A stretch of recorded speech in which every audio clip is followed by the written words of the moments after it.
Confidence ಆಗಿದ್ರಿ, ಎಲ್ಲೂ ಇದ್ ಮಾಡ್ಕೊಳ್ಳಿಲ್ಲ, ನಾನು ಎಲ್ಲೋ ಸೋತೆ ಅನ್ನೋದಿಲ್ಲ, ಯಾಕೆ ಆ ಎಪಿಸೋಡ್ ಮಾತ್ರ ನಿಮ್ಗೆ ಅನ್ಸ್ತು ಹೊರಗಡೆ ಬಂದ್ಬಿಡ್ಬೇಕಪ್ಪ ನಾನು ಅಂತ ಇಲ್ಲ ಫ್ಯಾಮಿಲಿ ಕಾಡ್ಬಿಡ್ತಾ, ಇಲ್ಲ ನಿಮ್ ತಾಯಿ ಕಾಡ್ಬಿಟ್ರ, ಇಲ್ಲ ನಿಮ್ ವೈಫ್ ಕಾಡ್ಬಿಟ್ರ, ಇಲ್ಲ ಬಂದ್ ಹೋಗ್ಬಿಡೋಣ ಅಂತ, ಇಲ್ಲ ಬಿಗ್ ಬಾಸ್ ಆಟನೇ ನಿಮ್ಗೆ ಇಷ್ಟ ಆಗ್ಲಿಲ್ವಾ ಅಂತ?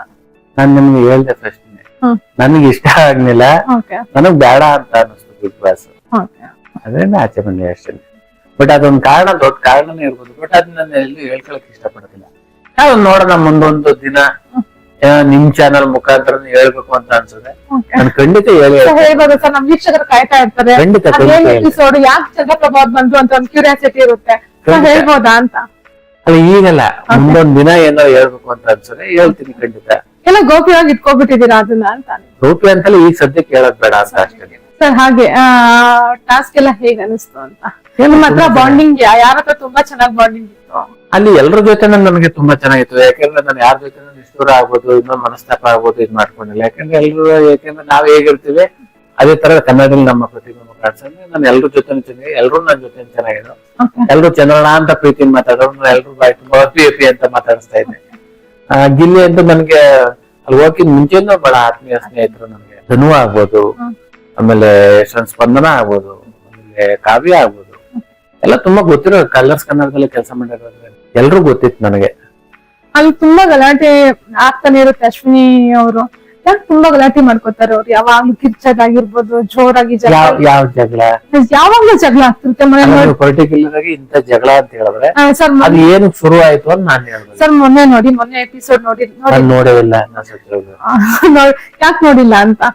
ನೋಡಕ್ ಟೈಮ್ ಸಿಕ್ಕಿಲ್ಲ ಅಂತ. ಯಾಕಂದ್ರೆ ಬೆಳಿಗ್ಗೆ ಹೋದ್ರೆ ಈಗ ನೋಡಿ 4 ದಿನ 5 ದಿನ ಹಿಂಗಾಗಿರೋದ್ರಿಂದ ನಾನು ನೋಡಿಲ್ಲ. ನಿಮ್ಗೂ ಡಾಕ್ ಸತೀಶ್ ಅವ್ರಿಗೂ ಒಂದ್ಸತಿ ಜಗಳ ಆಯ್ತು. ಈ ತರದೆಲ್ಲ ಮನೆಯ ಸಣ್ಣ ಪುಟ್ಟ ಜಗಳಗಳಾಗ್ತದೆ, ಇನ್ನೊಂದ್ ಫ್ಯಾಮಿಲಿಗೆ ಅದೆಲ್ಲ ಇದ್ದೇ ಇರುತ್ತೆ. ಅದೇ ನೋಡೋ ಜನಗಳಿಗೆ ಅದೆಲ್ಲ ಒಂದ್ ಕಡೆ ಸೆಲೆಬ್ರಿಟೀಸ್ ಗಳು ಇವ್ರು ಯಾಕೆ ಈ ತರ ಜಗಳ ಮಾಡ್ಕೊತಾರೆ ಅಂತ ಅನಿಸ್ತಾ ಇರುತ್ತಲ್ವಾ? ಅಲ್ಲ, ನೀವು ಪರ್ಟಿಕ್ಯುಲರ್ ಗೆ ಯಾವ ಜಗಳ ಯಾವ ವಿಚಾರಕ್ಕಾಯ್ತು ಅಂದ್ರೆ ಅದ್ರ ಬಗ್ಗೆ ನಿಮ್ಗೂ ಡಾಕ್ ಸತೀಶ್ ಅವ್ರಿಗೂ ಜಗಳ ಆಯ್ತು. ಸತೀಶ್ ಸರ್ ಬಗ್ಗೆ ನಾನು ಆ ಮನ್ಸನ್ ಬಗ್ಗೆ ನಾನು ಏನು ಮಾತಾಡಕ್ಕೆ ಇಷ್ಟಪಡೋದಿಲ್ಲ. ಇವಾಗ ಅದ್ರ ಬಗ್ಗೆ ಮಾತಾಡದೆ ವೇಸ್ಟ್ ಅಂತ ಅನ್ಬಿಟ್ಟಿನಿ.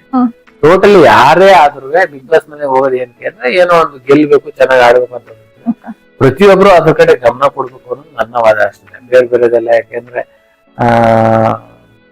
ಈ ಕಾಸ್ಟ್ಯೂಮೇ ಇಂಪಾರ್ಟೆಂಟ್ ಅಲ್ಲ, ಮೇಕಪ್ ಇಂಪಾರ್ಟೆಂಟ್ ಅಲ್ಲ, ಯಾವ್ದೋ ಪರ್ಫ್ಯೂಮ್ ಹಾಕೋದು ಇಂಪಾರ್ಟೆಂಟ್ ಇಲ್ಲ, ಯಾವ್ದು ಎಲ್ಲಾನು ಹೊರತುಪಡಿಸಿದಾಗ ಗೆಲ್ಬೇಕು, ಚೆನ್ನಾಗಿ ಆಡ್ಬೇಕು ಅನ್ನೋದೇ ತುಂಬಾ ಮುಖ್ಯ ಆಗ್ತದೆ.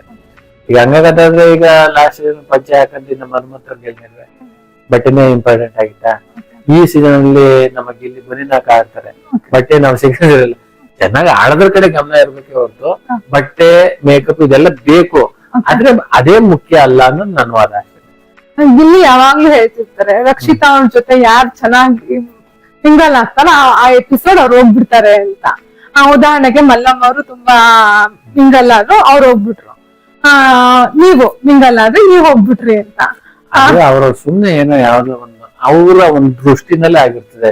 ಯಾರು ಮಿಂಗಲ್ ಆಗ್ಬೇಡಿ ರಕ್ಷಿತನ್ ಜೊತೆ ಏನತ್ತರಾಗಿ ಇಲ್ಲಿ ಯಾವಾಗ್ಲೂ ಪೋಟ್ರೆ ಮಾಡ್ತಾ ಇರ್ತಾರೆ. ಸೊ ನೀವೆಲ್ಲಾರು ರಕ್ಷಿತನ್ ಜೊತೆ ಮಿಂಗಲ್ ಆಗ್ಬಿಟ್ಟು ಬಂದ್ಬಿಟ್ರ ಹೊರಗಡೆ ಅಂತ? ಅಂದ್ರೆ ಯಾರನ್ನ ಉಳಿಸ್ಕೋಬೇಕು ಅಂದ್ರೆ ರಕ್ಷಿತಾ ಕಾರಣ, ಯಾರನ್ನ ರಕ್ಷಿತಾ ಕಾರಣ ಅಂತಾರೆ, ಆತರ ಏನಿಲ್ಲ. ಸರ್ ಅವ್ರಿಗೆ ಕನ್ನಡ, ರಕ್ಷಿತಾಗೆ ಕನ್ನಡ ಚೆನ್ನಾಗ್ ಬರಲ್ಲ ಅಂತ ಎಲ್ಲಾ ಕಡೆ ಹೇಳ್ತಿರ್ತಾರೆ. ಸೊ ಅವ್ರ ಹುಡುಗಿನೂ ಪ್ರಯತ್ನ ಪಡ್ತಿದ್ದಾಳೆ ಕನ್ನಡ ಚೆನ್ನಾಗ್ ಮಾತಾಡೋದಕ್ಕೆ. ಸೊ ಆ ತರದೆಲ್ಲಾದ್ರೂ ನಿಮ್ಗೆ ಅನಿಸ್ತಾ ಅವ್ರಿಗೆ ಕನ್ನಡ ಬರೋದಿಲ್ಲ ಅಪ್ಪ ಅಂತ ಅನಿಸ್ತಾ ಅಂತ? ನನ್ಗೆ ಆತರ ಅನ್ಸಿಲ್ಲ. ಏನಕ್ಕೆ ಅಂತಂದ್ರೆ ಎಷ್ಟೋ ಜನಕ್ಕೆ ಅನ್ಸ್ಬೋದು, ಎಷ್ಟೋ ಜನ ಪಾಪ ರಕ್ಷಿತರ ಮೇಲೆ ವಾದ ವಿವಾದನೂ ಮಾಡಿದ್ದಾರೆ. ಅವರು ಅಲ್ಲಿ ಬಿಗ್ ಬಾಸ್ ಬರೋಕ್ಕಿಂತ ಮುಂಚೆ ಅವ್ರದ್ದೊಂದು ಯೂಟ್ಯೂಬ್ ಚಾನಲ್ ಇದೆ, ಅಡಿಗೆ ಸಂಬಂಧಪಟ್ಟಂತೆ ಮಾಡಿರೋದು. ಆ ಚಾನಲ್ ನ ನೀವು ಕೂಡ ಆಗ್ಬೋದು, ಅದನ್ನ ಅವರ ಒಂದು ಯೂಟ್ಯೂಬ್ ಚಾನಲ್ ನೋಡಿದಾಗ ಇಲ್ಲಿ ಹೇಗ್ ಮಾತಾಡಿದಾರೆ ಅಲ್ಲೂ ಹಾಗೆ ಮಾತಾಡಿದ್ದಾರೆ. ಅದರಿಂದ ನನ್ಗೆ ಆತರ ವ್ಯತ್ಯಾಸಗಳು ಏನು ಕಂಡು ಬರ್ಲಿಲ್ಲ.